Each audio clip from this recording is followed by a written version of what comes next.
what's happening, gamers? Welcome back to Unravel, here on the Kwings Let's Plays channel.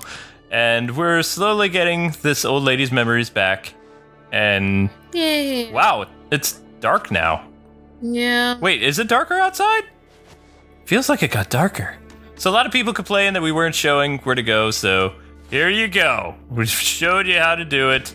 And now this episode will be longer because of it. Thank you. Thank you for that. It's time to go down I'm saying the rabbit hole. thank you because I was the one complaining. Oh, that was you? I should have known. I made 6 accounts. Please don't do that. Don't follow Amber's example. It's the only way that you listen to me is if I pretend to be someone else. Oh, really? Anyway, this is down the hole. Kidding. Like this Let's Play is just... This has started off so well. It's because it's getting dark. There's a spider behind you. Spider, get away! Run away! Make it go away! I'm not moving till it moves. Wait till it's gone. Oh, I hate those things so much. Kill it with string. I will kill it with something. A very big rock. It's raining. The rain. Whoa! Whoa! Oh, look, he's sad. He's scared. I'd be scared too. That was crazy. Look at the little guy's eyes. They're so kawaii. Oh my god! I told you this was gonna get dark. Oh, I just have a knack for this. Gosh. This is turning into Castlevania. Whoa! There's gonna be a vampire. Oh my gosh! He has It's like no there's no yarn string. left. Where's the yarn? I'm gonna cry. It's way up there. Okay, good. Whoa. Mining company. This doesn't look pretty. No, it doesn't look pretty. One of the things that scared me so much back in the day that I remember. Uh-oh. Oh my gosh. I called it! What? I called it! Something bad happened! No, I don't want to think about this. But anyway, this game... Yeah. One of the things that scared me so much back in the day, I was playing Castlevania 64 for the very first time on the N64, and I'm walking through the forest, and this is an iconic moment now, but when you're walking through the forest at the beginning of the Castlevania game, to set the mood, it starts to rain, and you're like, oh, okay, that's not any problem. And as you're walking like a few feet within a tree, it gets blasted by lightning and explodes. Whoa. And me and my dad were just like, did that just happen in a video game? Wow. And we were just spellbound, you know? Alright, I need to see that now. The original? Yeah. Yeah? I think it would be appropriate to play the original N64 Castlevania game, although Legacy of Darkness is better. Legacy of Darkness is so much... I think... Would you guys like to see a retro game in October or September of Castlevania Legacy of Darkness for the N64? Is that something you guys would want to see? You could always do gaming with the Kwings on it. Do it on... Well, I don't really know if it... The Angry Video Game Nerd and some other people really panned that game, even though it's not that bad as the original N64 version. Like, a lot of people don't give it a chance because there's still that one level where you have to get away from the Frankenstein monster in the gardens, which is a little scary. Yeah. And you also have to... Yeah, so let us know in the comments. What type of memories are these? What is the game that you wanted to know if they would like to see on the Let's Play channel? Legacy of Darkness. Would you guys want to see Legacy of Darkness on the Let's Play channel? Please let us know in the comments below. It's basically like a director's cut of Castlevania 64. This was back before companies started to patch their games. So this was an entirely new release that came out about 6 to 9 months after the game came out. It brought new characters, new storylines, and it fixed a lot of the problems of the original game. Yeah, what level were you saying that like the very beginning video game nerd didn't like? Or there was the Frankenstein maze thing. I got squashed. And there was this one where you have like this explosive powder that you got to use to blow up a wall, and you can't touch any of the death traps or anything while you have like it's basically what's that compound? It's an actual compound that it's like liquid nitrogen. That's what it was. Yeah. So you had like this old like think Van Helsing, like the steampunk kind of like way that jars and things like that. So you're carrying this very small jar of liquid nitrogen. Oh, wow. And you're trying to get past this one area and you can't touch anything or you'll blow up. So he couldn't really get past that part, and that annoyed him or something like that. So, but with James, what he'll do in his old retro reviews, like back in the day when he was just angry all the time, is he would just nitpick certain areas so he could get into character and things like that. Yeah. Yeah. Like you find something and you run with it. And a lot of angry reviewers do that type of thing. They find one or two areas that they can make a lot of jokes based after. Yeah. And then they just go after it. But then some people don't realize that they're kind of just like playing a part or joking around. And then they actually start to hate the game. Like the game gets a bad rap. Just like a lot of people, they just like to... Although some games deserve it. Superman 64 is terrible. Some games do. Superman 64 is non-playable. I really didn't like the way the YouTubers treated the Sonic game because it wasn't that bad. Which one? The newest one. The Sonic, Well, there was one that Sonic, was really, really bad. The Sonic... What was the one that was supposed to be great and then it kind of Sony was sad after people... Sega? Reviewers. Sega was sad after? Sega was sad like drowning in radioactive waste sad? Yeah. Okay, well, we originally... we got it, but I didn't play it because I didn't... We still have it. I think it would be hilarious to do a live stream of it, personally. I can't play the game. It's too hard for me. I can't play Sonic games. I can play it. It's Sonic Boom is the one. Like, Sonic Boom... and they mocked the game, but I don't really think it was that bad. It was fun, and then... It was different, and it wasn't like the regular Sega games. Okay, I'm just gonna say, I don't like when YouTubers do that, because they don't understand that that actually affects their sales. And, you know, Sega is a really great company, and I really want Sega to be around for a long time, so... People should just be respectful, not bashing it totally, because those developers really work hard on it. Not every game they do is I think perfect. there needs to be, like, as a former, like, I would never say respected critic, but known critic, I think that there needs to be a type of etiquette involved when looking at somebody else's property, like... Yeah, you shouldn't just bash it. Yeah. Because you're affecting, like, thousands of kids that might not understand that your opinion is not the only opinion.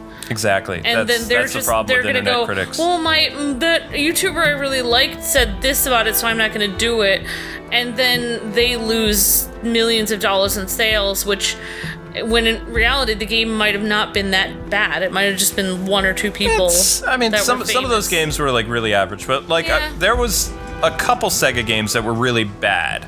Like I just Sonic love 06. Sega. I love Sega so much, and I just hate... You couldn't even play Sonic 2006 because it was too buggy.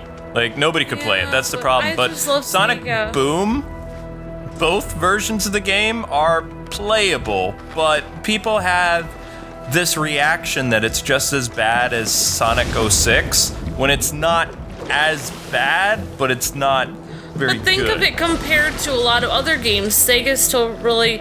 I mean, they're comparing it to game companies that are so much bigger. Sega's not as... I don't know if they're as big as they used to be. But there is some good that came of this, compared to indie developers, Sega's a really great company. Yeah, but there's some good that came with this. You have to remember, because of Sonic Boom's less than stellar performance, Sega is actually working on doing a Sonic Adventure 3. Yeah, I just thought Sega was going to disappear forever, and I was very sad. No. They're too big to disappear forever. I love Sonic. Besides, Nintendo would probably end up buying them anyway. And then you would have Atlas, because, you know, Sega owns Yeah, I mean, I don't know. I don't know everything about it, but I wish people would just be You are so kawaii. I just really wish people would just say the good and bad aspects, because then people get a chance to know that it's not that bad. But I would love to play that Sonic Boom on our channel at some point, if people would watch it. I would live stream it just because it's so bad and there would be like glitches and stuff like that. I don't like going through and playing a game that I know is going to jam up and mess up my system, but if I'm doing it as a live stream, then other people can share my dread. That to me is funny. Yeah, I don't know why, but some of these characters I've grown to love so much, if their series dies, it feels like the character is dying to me. Castlevania 64! Whoa! See, that doesn't even faze me anymore. That is phasing me, though. That is crazy. That's not fun water. All those rocks are completely dissolved. This is a nuclear facility. It has to be. Because otherwise, how could it be green? Or it's some kind of toxin. Green is not a normal color. Maybe this is the home of the Green Lantern Corps? No, Yeah. probably not. Well, it's obviously harmful in some way, or they wouldn't be wearing those hazmat suits. Well, I'm sorry, but I don't really remember places in the United States where there was a lot of nuclear, waste just lying around. The only thing I can think of this has to be, there was a couple things that happened in the Ukraine in the 80s and 90s. There were some places, like some Fallout stuff that happened in some parts of Europe. So this really makes me think, just based on the curvature of the vehicles, the look of the train design and things like this, that this is Europe. All I have to see is the police cars. As soon as I see a police car, then I know. I'm thinking, I don't remember where Chernobyl was. I don't know if it was in Ukraine or Russia. I don't remember. There's been, unfortunately, too many accidents with there have been other places in the world where stuff. See, isn't that clever? But I think that there have been accidents in the United States before. But I actually live by a nuclear power plant, and there are so many restrictions in this country. Wait, we live by one? Again? No, we lived. Where? In Illinois. Oh, okay, I was gonna say. It was like really, really close to where we were. We could just drive there. It would take 7-10 minutes to drive there. Okay, I don't like that idea. No wonder I felt sick. That explains so much. I visited there several times because I was part of the science team or whatever club in school, and we visited. I visited like 3 or 4 times, and they would always tell us all their regulations. Like they have wall. Oh my. They have a wall. Gosh. That uniform of the police officers, that looked like the United Kingdom. Oh, like, because they have, their officers wear, like, the yellow vests. Yeah, but I mean, now they have a lot of restrictions in a lot of countries, too, though, on the nuclear stuff. But it's still really difficult, because once you use up the uranium for those facilities, it's radioactive after you use the power from it. Right. So you have to take it somewhere. They bury it underground. Have you noticed the emotional change of also the music and the character, like in this level? Yeah, he looks sad now. This is like, it looks like he's remembering something bad. I actually believe that this little guy is actually a little girl, because guys are not that expressive. I think that the yarn person is actually a yarn girl. You think that's the granny? Yeah. It's her emotions? Yeah, and that her emotions are all like tied up in knots and stuff like that. Aww. I'm just really interested by this. I don't know why, but I just started thinking about what about Bob? Death therapy, Bob. Oh my gosh. So what you're saying is, my emotions are all tied up in knots, and if I don't untie them, I'm gonna explode. What in the world? You don't remember? I remember that. He put a bomb on him, and then he was like, Bob, he's like, how did you get out, Bob? He's like, I untied the knots. He's like, I put the bomb in your house, and then his house exploded. Oh my gosh. It's actually not as bad as it seems. It's actually kind of a family-friendly movie. It was funny. It's one of my favorite movies. There used to be so many family-friendly movies in the 80s and 90s, and even the early 2000s. It just seems like the 1970s, a lot of films that my dad keeps telling me how different, like, the atmosphere was. There was a lot more dark storytelling in films and things like that. In the 80s and 90s, there was, like, a more lighthearted approach, similar to, like, the 40s and 50s, you know? Whereas the 60s was kind of very expressionistic and things like that. It feels like we're getting to that area now where things are getting like more expressive, but the films for the past 15 years have been very dark, you know? It's like the art, movies and art goes in phases and with society or something like that. Yeah. But I'm looking forward to when stuff is like happier again, because I know it's gonna come. Yeah, because you were saying that the superhero stuff it's getting it started dark. Well, it's been dark, but then the superhero movies is like a phase that's been done to death, and then once they do enough of it, it won't be in anymore. Everything has. I'm telling you this. Everything has a season. Everything has a fad. To everything there is a season. They can't. Both Marvel and DC cannot go milking all these superhero films for very long because they're just going to, eventually just not be successful. Yeah, I would love, leg warmers and animals with lasers coming out of their eyes on t-shirts are coming back, so who knows, maybe the 80s will come back. I hope so, because that was a very, expressive and unique time that, so many ideas and so many really great creations happened. Yeah. And some of that moved on into the 90s. Oh no, it's a spider. But then it became. Oh, no, Oh crap. my god! I thought It's you were gonna take her freaking me out. memory. I thought it was a spider. Whoa, do not take her Oh, that's our memory.